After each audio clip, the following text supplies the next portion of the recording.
Nanti akan kita bahas di pertengahan surah Al-Baqarah. Di kisah tersebut bahwa ada seseorang dicuri barang berharganya.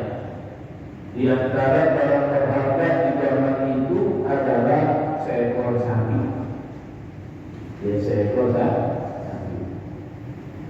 Ada yang mengatakan dicuri barang berharganya daripada emas dan peraknya, sehingga mereka mendatangi Nabi Musa alaihissalam. Maka dengan singkat kisahnya, Nabi Musa memberikan jawaban untuk mencari seekor sapi.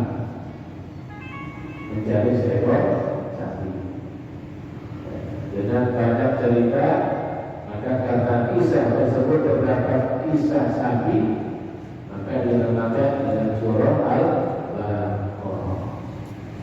Artinya kisah lengkapnya nanti. Ini sekedar pembukaan. Kenapa dinamakan surah Al-Baqarah?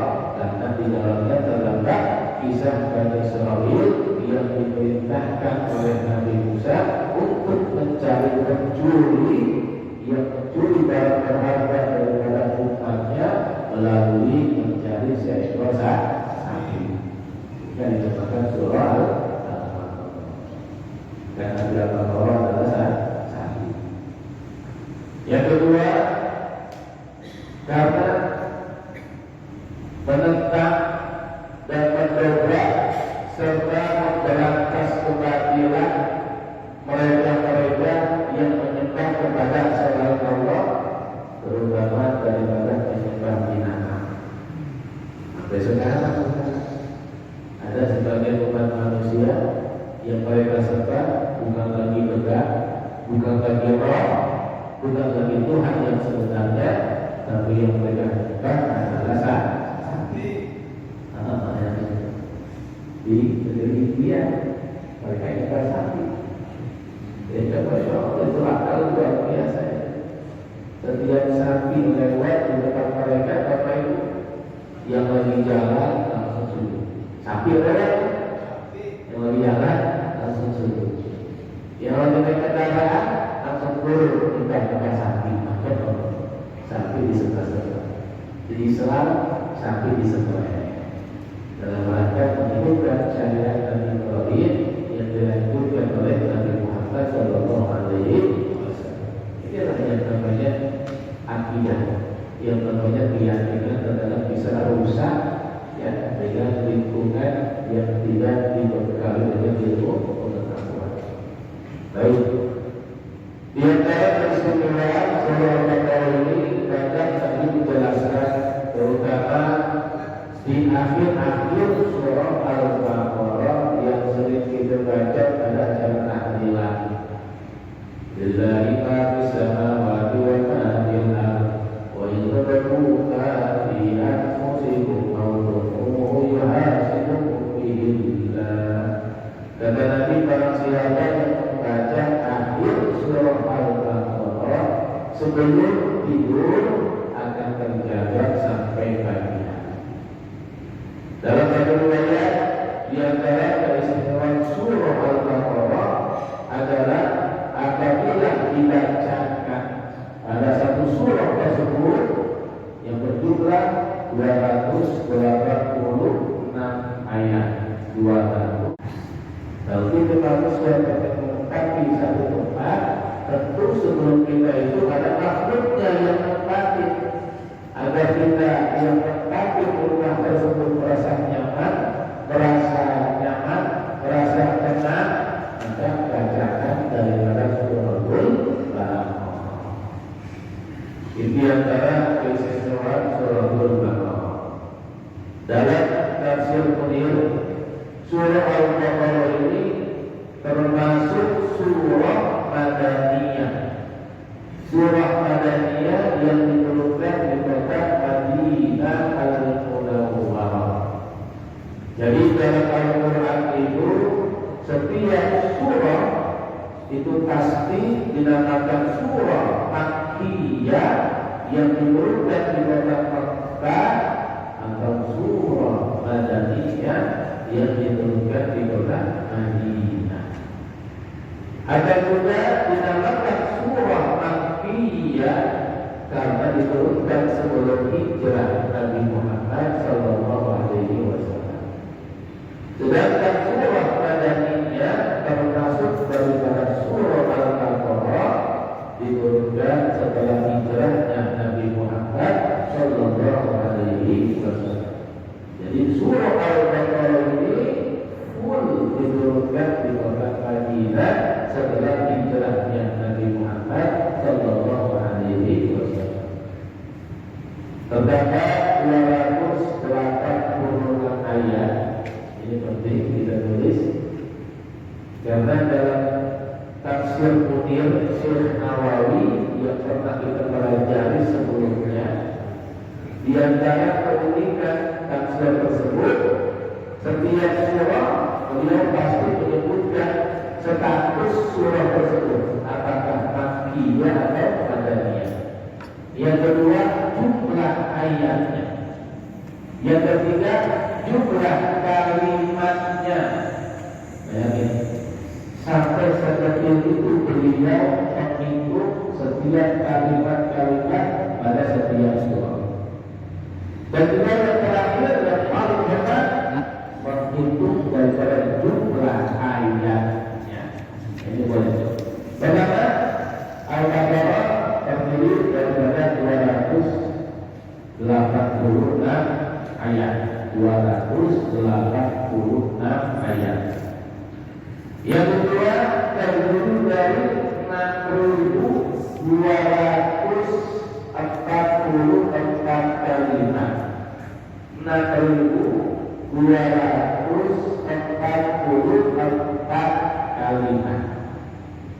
Contoh, alif lam mim itu satu kalimat. Ya, zalika satu kalimat. Al-Ilahu satu kalimat. La satu kalimat. Raiba satu kalimat. Fihi satu kalimat. Ternyata kalimat-kalimat dalam surah Al-Baqarah dihitung oleh pengarang tafsir Munir Syekh Nawawi terdapat 6.144 kalimat. Masya Allah. Apa itu? 6.144 kalimat. Ya. Begitu detailnya beliau. 6.144 kalimat. Kemudian kalau ini hurufnya adalah 26.251 huruf. Ya, 26.251 huruf. Kita jangan banyak itu huruf dalam surah An-Nahl. Kenapa beliau begitu detailnya menghitung sampai hurufnya itu dihitung? Karena setiap kita membaca satu huruf dalam Al-Quran, Allah lipat gandakan pahalanya minimal 10 kebaikan. Ya, satu Quran Allah lipat gandakan pahalanya sampai 10 kebaikan minimal, paling sedikitnya. Yang sampai 100 kebaikan bergantung pada derajat-derajat hadis yang diajarkan oleh Nabi Muhammad sallallahu alaihi wasallam. Baik, kita mulai mengambil keberkahan daripada awal surah Al-Baqarah yang diawali dengan kalimat alif lam mim. Ya, kalau alif lam mim berarti satu kalimat terdiri dari 3 huruf alif lam dan mim. Satu huruf 10 kebaikan, 3 huruf 30 kebaikan. Makanya beliau mengaji Syekh Nawawi menghitung setiap huruf dalam Al-Quran. Kalau kita tanpa disadari dengan menghitung satu huruf, berarti beliau membaca satu huruf. Ya, sehingga beliau punya semangat untuk menghitung jumlah huruf di dalam Al-Quran. Alif Lam dikatakan dalam tafsir yang sudah dibagikan kepada jemaah. Alif Lam artinya Allahu a'lam bi muradihi bidzalik. Artinya Allah yang mengetahui akan maksudnya. Ini yang akan dibahas. Makanya lagi-lagi dalam membahas tafsir ini perlu secara detail agar kita bisa mencernanya, bisa memahaminya, kemudian bisa mengamalkannya setiap ayat demi ayat.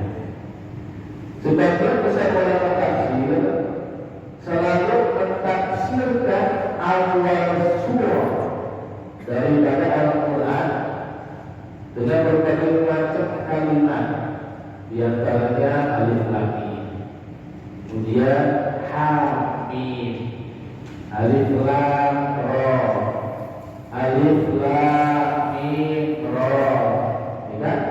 Ada lagi ra ha ya sin ka ha ya ain sad, ada lagi sad, ada lagi nun dan sebagainya dan sebagainya.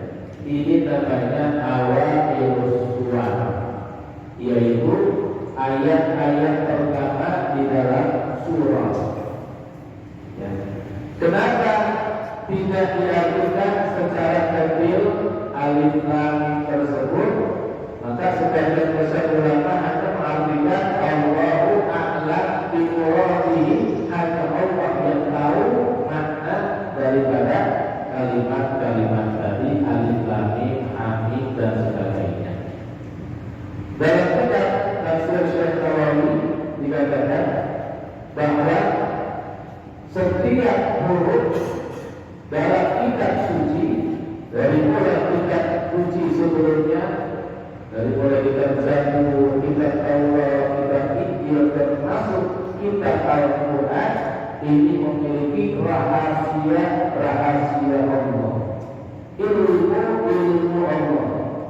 Maka yang pertama kita harus yakin bahwa alif lam mim itu merupakan ilmunya Allah, ilmunya Allah yang terdapat dalam Al-Quran.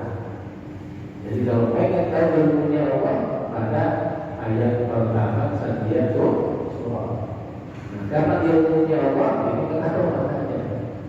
Nah, namun di sini dikatakan Allah memberikan ilmu itu dengan berbagai macam hamba-hamba yang berbeda tingkatannya. Allah memberikan ilmu kepada para nabi